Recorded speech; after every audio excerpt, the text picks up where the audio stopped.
Ram Ram friends. Atul Subhash తన మాజీ భార్య, అత్త, బావమరిది పీడిస్తుంటే భరించలేక మానసిక భావోద్వేగ వేధింపులకు గురై ప్రాణాలు తీసుకున్నాడు.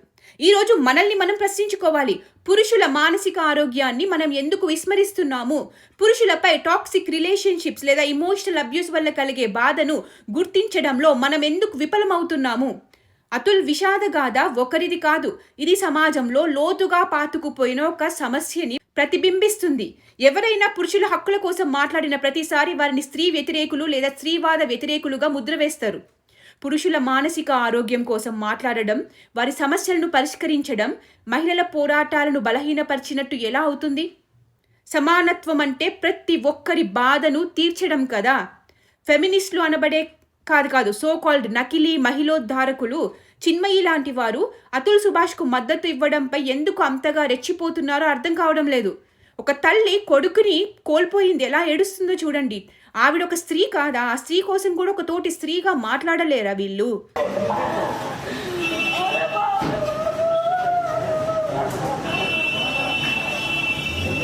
ఫెమినిజం అనేది సమానత్వం కోరుకోదు అని ఆమె పోస్ట్ చూస్తే అర్థమవుతుంది.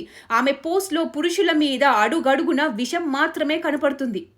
ఐఎమ్ గ్లాడ్ దట్ కనీసం అందరూ అతుల్ వల్ల పురుషుల కోసం, వాళ్ళు పడే మానసిక క్షోభ కోసం, ముఖ్యంగా మహిళా బాధితుల కోసం, భార్యా బాధితుల కోసం మాట్లాడుతున్నారు ఈ రోజున.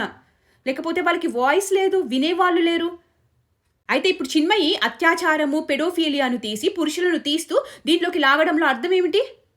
అత్యాచార కేసులపై పురుషులు ఆగ్రహం వ్యక్తం చేయడం లేదా? మన కోల్కతా అత్యాచారం కేసులో పురుషులు మాట్లాడలేదా? న్యాయం జరగాలి అని అనలేదా? అడిగారు కదా. మరి ఈ కేసుపై మాత్రం ఫెమినిస్టులు ఎందుకింత ఆగ్రహానికి గురవుతున్నారు? సో కాల్డ్ నకిలీ ఉదారవాదులు, నకిలీ మహిళోద్ధారకులు, మీరు తెలుసుకోవలసింది పురుషులు కూడా భావోద్వేగ, శారీరక, మానసిక వేధింపులకు గురవుతారు. ఎవరు బాధపడగలరో లింగం నిర్ణయించదు. దుర్వినియోగం ఎవరికైనా జరగవచ్చు. తప్పుడు ఆరోపణలు జీవితాలను నాశనం చేస్తాయి. ఉద్యోగాలను, గౌరవాన్ని, ఒక్కసారి ప్రాణాలను సైతం హరిస్తాయి. దీనికి వ్యతిరేకంగా పోరాడటం స్త్రీ వ్యతిరేకం కాదు, ఇది న్యాయానికి అనుకూలం. పురుషుల మానసిక ఆరోగ్యం కూడా ముఖ్యం. ప్రపంచవ్యాప్తంగా ఆత్మహత్యలో 70% మంది పురుషులే. ఎందుకంటే సమాజం వారి బాధను పట్టించుకోవడం లేదు, మౌనం వహిస్తుంది. సహాయం ఇవ్వడం అటుంచి, నువ్వు మొగాడివి, నీకేంటి బాధలు, నువ్వు ఏడవడం ఏంటి అని అంటారు. బాధ చెప్పుకునే అవకాశము ఇవ్వరు. ఇది కేవలం స్టాటిస్టిక్స్ మాత్రమే కాదు. ఇన్ని ప్రాణాలు పోయాయి, కుటుంబాలు చిన్నాభిన్నమయ్యాయి, వాళ్ళ గొంతులు శాశ్వతంగా మూగపోయాయి. వారు ప్రత్యేక హోదాలు అడగడం లేదు, సమాన శ్రద్ధ వహించాలని కోరుతున్నారు, సమానత్వం కావాలని కోరుతున్నారు. ఈరోజు పురుషులు కూడా న్యాయానికి అర్హులు. పురుషులు కూడా మానసిక ఆరోగ్య మద్దతుకు అర్హులు.